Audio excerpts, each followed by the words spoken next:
Hi guys, welcome to Dimension ice. तो specifically हमने पिछले वीडियो में स्पेसिफिकली एसे के बारे में बात की। हमने बात भी की कि एसे इथिक्स एंड ऑप्शनल बहुत इंपॉर्टेंट है for the interview call itself. अगर आपको रैंक लाना है तो GS 1 2 3 भी इंपॉर्टेंट है, लेकिन without ethics essay and optional उसमें अगर अच्छे मार्क्स नहीं आ रहे तो आपको इंटरव्यू कॉल भी नहीं आएगा। सो इथिक्स इज इंपॉर्टेंट।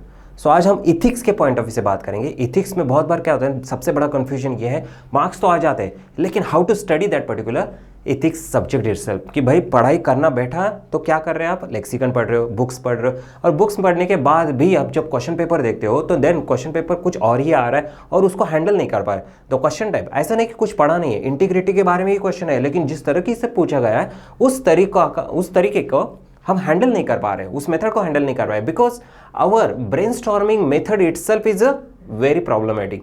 क्योंकि हमने पढ़ाई वक्त सिर्फ क्या किया है कि हमने सिर्फ बुक्स पढ़े, ब्रेनस्टॉर्मिंग की नहीं है। And ethics question paper demands introspection itself, introspection about yourself, introspection and brainstorming of the values, keywords. बहुत बार आपने पढ़ा भी होता है कि भाई ब्रेनस्टॉर्म करना चाहिए, ब्रेनस्टॉर्म करें, लेकिन कैसे करना चाहिए ये नहीं समझ में आया। आज उसकी भी बात करेंगे, एग्जैक्टली ब्रेनस्टॉर्मिंग कैसे किया जाता है। So let's talk about approach to the ethics, right.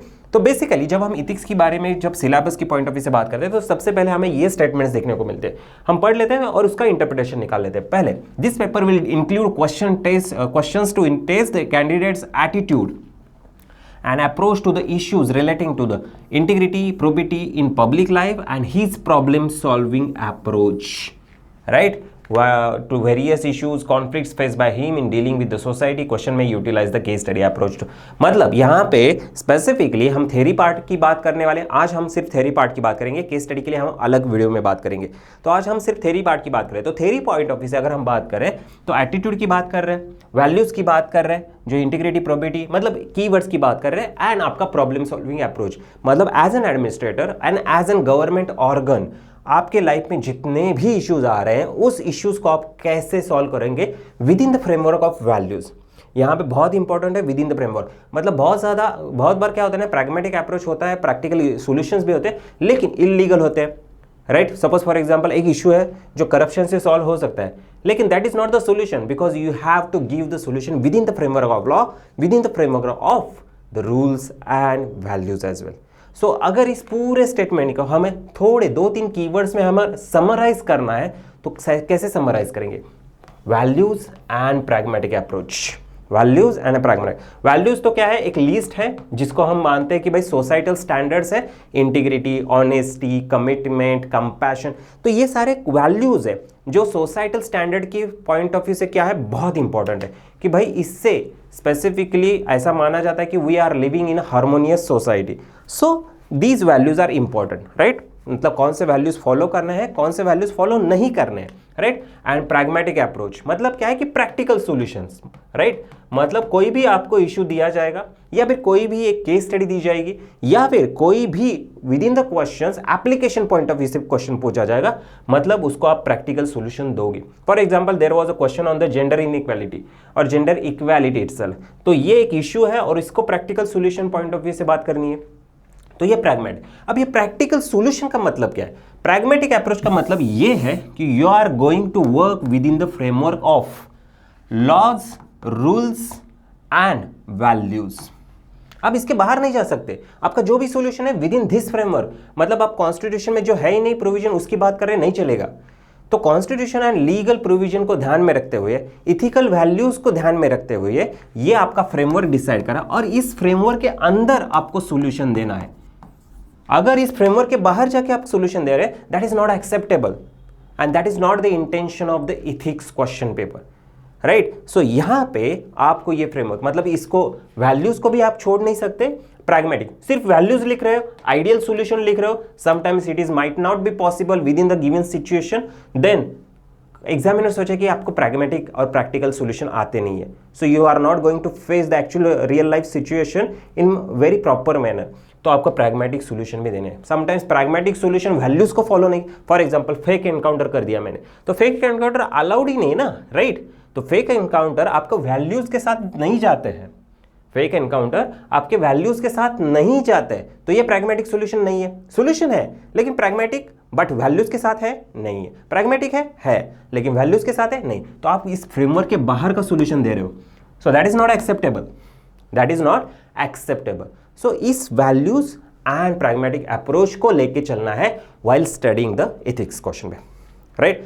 थोड़ा हम देख लेते हैं कि क्वेश्चन किस टाइप के आए, राइट। 2020, 21 और 22 के अगर हम क्वेश्चन पेपर को ध्यान में रखते हैं तो उसको हम देख लेते हैं, राइट। हेट्रेड मतलब हम यहाँ पे हमेशा से स्टडी करते आए, या फिर आपने जितना भी पढ़ा है, वेबसाइट पढ़ी होगी या फिर कहीं वीडियोस देखे होंगे, इसमें एक ही चीज बोली गई है, keywords. Keywords are very important in the ethics थे। मतलब यहाँ पे for example hatred is a keyword, what are the main components of emotional intelligence, what are the teachings, teaching मतलब क्या है, वैल्यूज ही तो है, वैल्यूज मतलब क्या है, कीवर्ड्स ही तो है। Then the will to power exist guided by rationality, keyword, right. So keywords are there in every question, there are keywords. जरूरी नहीं कि वो कीवर्ड को ही आपको इलैबोरेटली करना है वो, लेकिन जब तक आप उस कीवर्ड को समझ नहीं पाते ना, आप पूरे क्वेश्चन को जस्टिस नहीं दे पाते, राइट। मतलब जब मुझे हेट्रेड समझ में आएगा तभी ये मुझे पूरा स्टेटमेंट समझ में आएगा, तभी मुझे क्वेश्चन की डिमांड समझ में आएगी। लेकिन मुझे अगर इस वर्ड का ही मीनिंग पता नहीं है, वर्ड का एग्जैक्ट मीनिंग पता नहीं है अकॉर्डिंग टू माई इंटरप्रिटेशन, तो मैं इसको इंटरप्रेट नहीं कर सकता। और अगर इस क्वेश्चन के डिमांड को मैं इंटरप्रेट नहीं कर सकता तो मैं क्वेश्चन की डिमांड फुलफिल भी नहीं कर सकता। So this is the basic precondition to understand the keywords itself. और कीवर्ड्स का अंडरस्टैंडिंग कैसे किया जाता है हम अगले स्लाइड्स में देखेंगे, लेकिन अभी ये बात समझ लो कि 2020 ले 2021 ले लो, सारे क्वेश्चंस में आपको कीवर्ड्स, फॉर एग्जांपल आगे चलते यहाँ पे पॉजिटिव एटीट्यूड की बात कर रहे हैं, कीवर्ड्स है। What are the main factors responsible for the gender inequality, हम बात कर रहे थे थोड़ी देर पहले, right. The current internet expansion has instilled different set of cultural values, वही तो बोल रहा हूँ, कल्चरल वैल्यूज कीवर्ड है, राइट। सो बहुत बार आपको कोट्स दिए जाते हैं, एंड कोट्स का मतलब क्या है, what does each of the following quotation mean to you, मतलब ये according to you, according to your interpretation पूछा है। लेकिन ये जो भी जितने भी कोट्स होते हैं ना, always every quote is related with one single value। ऐसा जनरली कोट है ही नहीं है, ऐसा जनरली कोट है ही नहीं है कि जो किसी वैल्यू के साथ अटैच नहीं है। तो अगर मुझे वो वैल्यू समझ में आ रही है तो मुझे कोट भी समझ में आ जाएगा। तो वैल्यू, अगर मुझे कोट समझना है, कोट का इंटरप्रिटेशन करना है, तो उससे रिलेटेड वैल्यू का अंडरस्टैंडिंग मुझे होना चाहिए। फॉर एग्जाम्पल अब यहां पे लिखा है, we can never obtain peace in the outer world until and unless we obtain peace within ourselves, right. Inner peace की बात कर रहे, राइट, कामनेस की बात कर रहे, तो this is the value, right, जिसके साथ हम इसको एसोसिएट कर सकते हैं। लेकिन जब तक मुझे कामनेस की बात नहीं करता या फिर मुझे कामनेस का मीनिंग नहीं पता, तब तक ये स्टेटमेंट को मैं पूरी तरह से एक्सप्लोर नहीं कर पाऊंगा, राइट। आगे चलते, life doesn't make any sense without interdependence, keyword है, राइट। एटीट्यूड कीवर्ड है, क्राइसिस ऑफ कंसाइंस कीवर्ड है। देन अब जैसे जैसे हम 2022 की तरफ जाते हैं, ये 2021 2022 की तरफ जाते हैं ना, हमारे क्वेश्चन की लेंथ भी बढ़ती जाए, that makes question paper very difficult. क्योंकि पहले बहुत कम आपको स्टेटमेंट इंटरप्रेट करना है, अब पूरा का पूरा वो पैरा टाइप वाला क्वेश्चन आपको इंटरप्रेट करना है। शायद उसमें यहां पे इतना ही क्वेश्चन है, लेकिन जब तक मैं ये नहीं समझ पाता इस क्वेश्चन को, डिमांड को हैंडल नहीं कर सकता। तो इस पूरे क्वेश्चन का, उस पूरे पैरा का मुझे मीनिंग समझना है, और उसमें जो भी वैल्यूज है उसको पहले मुझे समझना है। विजडम, जब तक मैं विजडम नहीं समझ पाता तब तक इस पूरे क्वेश्चन की डिमांड नहीं समझ पाता, right. Apart from the intellectual competency, मतलब क्या है इंटेलेक्चुअल कॉम्पिटेंसी, मतलब कीवर्ड, राइट। वही है यहाँ में, what do you understand by the term good governance, keyword. Online methodology is being used day-to-day meetings, institutional approvals, competent authority, telemedicine system at large, ethical issues, vulnerable section. Keywords, right? यहाँ पे write a short notes on the following in 30 words. Keywords: constitutional, morality, conflict of interest, probity in public life, challenges to digitalization. अब यहाँ पे challenges of digitization, ये general digitalization हमें generally issue लगता है, लेकिन अगर जब तक आप इसको वैल्यूज के साथ अटैच नहीं करोगे, इसको मार्क्स नहीं, क्योंकि इथिक्स में आया है, आपके नॉर्मल GS 1 2 3 में नहीं आया है, तब आप जनरल लिख सकते हैं। लेकिन इसको चैलेंजेस ऑफ डिजिटलाइजेशन, तो फॉर एग्जांपल प्राइवेसी, तो इसके साथ कनेक्ट करना पड़ेगा, वैल्यू के साथ कनेक्ट करना पड़ेगा, तभी इसको मार्क्स मिलेंगे। Devotion to duty, keyword, right. तो स्पेसिफिकली जब भी हम बात करते हैं GS 4 की, तो सारा कीवर्ड से भरा पड़ा है, ऐसा नहीं कि सिर्फ कीवर्ड्स पे आप आंसर लिख सकते हैं, जरूरी नहीं है। मतलब क्वेश्चन की डिमांड शायद और ही हो सकती है, लेकिन कीवर्ड जब तक समझ नहीं पाते आप क्वेश्चन की डिमांड ही नहीं समझ पाते। सो कीवर्ड का ब्रेनस्टॉर्मिंग बहुत इंपॉर्टेंट है। कभी कभी क्वेश्चन पेपर में अब यहां पे आ जाता है actual approach of the question paper. मतलब क्या होता है ना, बहुत बार हम जितना प्रिपेयर करके जाते हैं, हम जितना पढ़ के जाते हैं, फॉर एग्जांपल मैं लेक्सिकन पढ़ के गया, राइट, इंटेलेक्चुअल कॉम्पिटेंसी ये मैंने कभी पढ़ा ही नहीं, इंटेलेक्चुअल कॉम्पिटेंसी मैंने कभी पढ़ा ही नहीं, एंड एक्चुअल एग्जामिनेशन में आ गया इंटेलेक्चुअल कॉम्पिटेंसी, लेकिन मैं सिर्फ बुक पढ़ के आया हूं ना, तो इंटेलेक्चुअल कॉम्पिटेंसी का ब्रेनस्टॉर्मिंग मुझे on the spot in the examination नहीं हो पाता।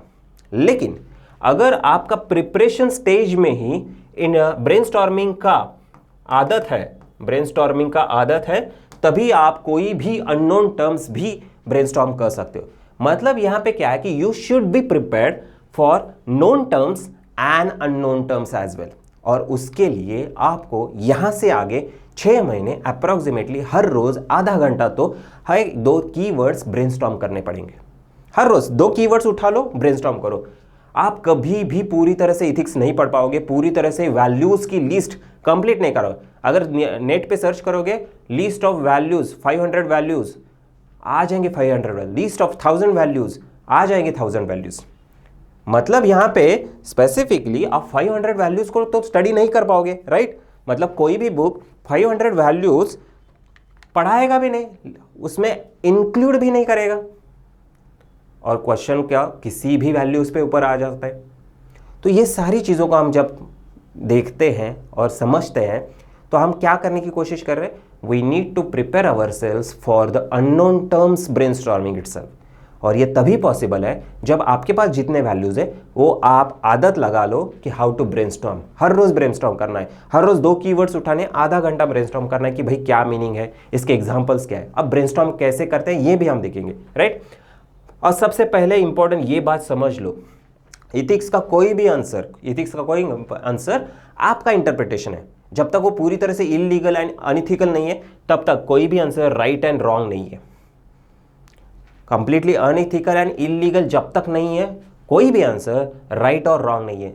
Every answer is a good, subjective होता है, राइट। शायद इसका अच्छा होगा, शायद इसका बुरा होगा, ये सब्जेक्टिविटी आ जाता है, लेकिन राइट और रॉन्ग नहीं आ जाता इसमें, राइट। मतलब 1947 में इंडिया को इंडिपेंडेंस मिला, इसमें राइट एंड रॉन्ग हो जाता है, ये राइट है ये रॉन्ग है, ये GS 1 2 3 का पार्ट है। लेकिन यहाँ पे कोई भी आंसर, राइट, कोई भी, मेरे हिसाब से फॉर एग्जांपल कंपैशन बहुत अच्छा है, कोई बोलता है नहीं कंपैशन उतना अच्छा नहीं है, एवरीबडी इज क्या बोलते हैं उसको, justifiable, every answer is a valid answer until you are actually, as long as you can justify it.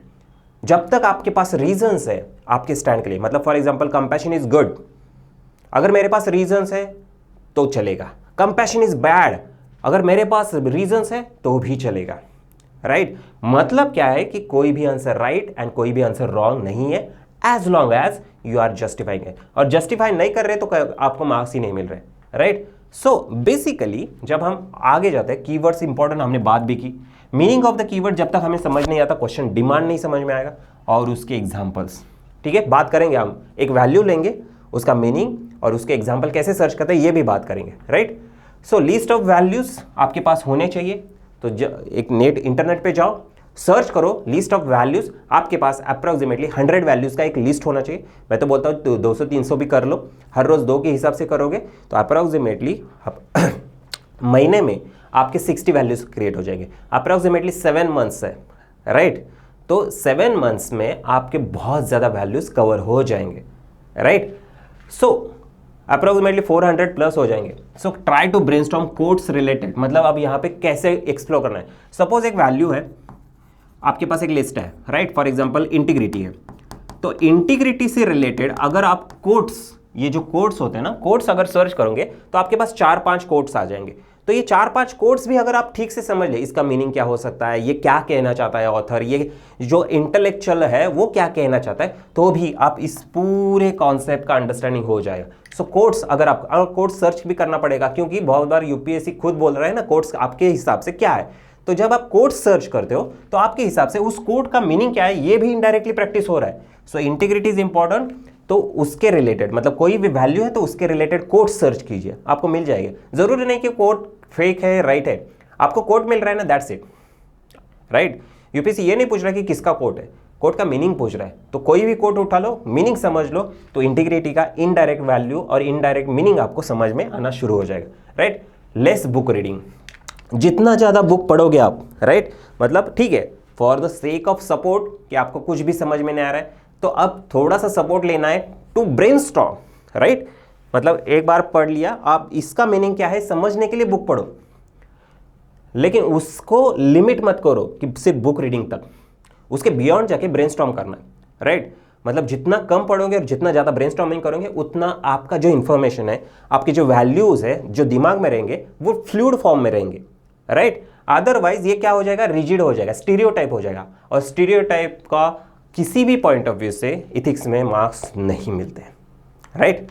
Now let's take an example. Assertiveness एक वैल्यू है। अब मुझे जो लगता है, मैंने एक सर्च किया यूपी मतलब assertiveness on the internet and meaning of the assertiveness, इतने सारे मेरे पास आ गए।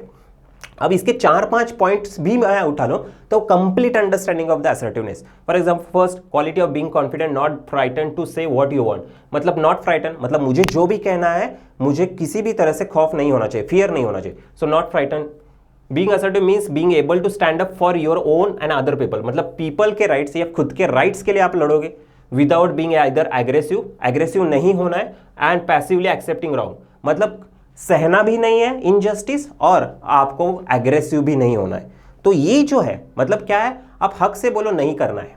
सपोज एक आप काम करना नहीं चाहते, हक से बोलो with in a polite manner, लेकिन बहुत confidently, right. Ignoring their thoughts, मतलब आप लोगों को पूछ समझ रहे हो, लोगों के वैल्यू अगर थॉट्स नहीं समझ रहे हो तो भी असर्टिवनेस नहीं, उनकी बात समझ लो पहले, उसको रिस्पेक्ट करो और फिर आपका स्टैंड उनके सामने रखो।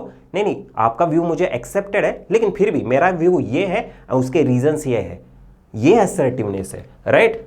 So non confrontational way of expression, non confrontational way of expressing one disagreement. तो ये सारे जो कीवर्ड्स है, अब मुझे असर्टिवनेस का मीनिंग समझ में आया, राइट। 4-5 चीज़, मतलब हर एक चीज़ से मुझे एक एक चीज़ मिलती गई। अब इसके साथ कोट्स मैंने सर्च किए। Being assertive doesn't mean attacking और ignoring, attacking and ignoring people's feeling, मतलब respect the feeling. It means that you are willing to hold up for yourself without attacking the Albert Ellis. जरूरी नहीं है बंदा कौन है, मुझे कोट्स का मीनिंग मेरे हिसाब से क्या है। अब यहाँ पे मैंने थोड़ी देर पहले जो बताया वो ध्यान में, कोई सही नहीं कोई गलत नहीं, शायद आपका दोस्त इंटरप्रेट अलग करेगा, आप इंटरप्रेट अलग करें, दोनों सही है, राइट। तो इसके बाद अगर हम असर्टिवनेस को और थोड़ा एक्सप्लोर करना चाहते हैं तो वी नीड एग्जांपल्स, राइट। तो एग्जांपल्स मेरे पास क्या है, प्रैक्टिकल एग्जांपल्स कोई भी हो सकते हैं, इंडिविजुअल लाइफ के हो सकते हैं, फैमिली लेवल पे हो सकते हैं, नेशनल लेवल पे हो सकते हैं, स्टेट लेवल पे हो सकते हैं, सोसाइटी लेवल। तो इंटरनेशनल लेवल पे India's assertiveness in global partnership, तो यहाँ पे India and US came closer and Russia was upset, right. तो यहाँ पे रशिया को हमें समझाना पड़ रहा है कि भाई मेरे पास मेरे रीजंस है, आई अंडरस्टैंड योर कंसर्न्स, मतलब मैं रिस्पेक्ट कर रहा हूं उनके कंसर्न्स को, I understand your concern, but I do have my own values to frame my own right, right. तो जो भी मेरा स्टैंड है वो मेरे वैल्यूज और मेरे इंटरेस्ट के बेसिस पे है, सो दैट इज असर्टिवनेस। तो यहाँ पे किसी भी तरह से आप रशिया बड़ी कंट्री है तो आप सब्जुगेट हो रहे, नहीं, you are actually telling them in a very confident manner without being confrontational, without accepting their stand as our stand. So this is assertiveness, this is example. तो हमने क्या किया, एक वैल्यू है, उसके 4-5 मीनिंग समझ लिए, उसके बाद उसके कोड्स समझने की कोशिश की, और उसके बाद आपको एग्जाम्पल। तो कोई भी 2 वैल्यू उठा लो, हर रोज 2 वैल्यू, इस पॉइंट ऑफ व्यू से अगर करोगे तो जरूरी नहीं आप सारे वैल्यूज कवर कर लोगे, ये आप कर रहे हो to increase your capacity to brainstorm. फिर उसके बाद एक्चुअल एग्जामिनेशन में कोई भी अननोन वैल्यू आ गई, कोई भी अननोन कीवर्ड आ गया, तो वो आप एक्सप्लोर कर पाओगे और उस कीवर्ड के साथ साथ उस क्वेश्चन की डिमांड भी आइडेंटिफाई कर लोगे। So this is the main approach to study ethics, discussion, right, brainstorming these rather than just reading books. So this is all about ethics approach. For the theory part we will discuss in the next video about the case studies. Thank you very much.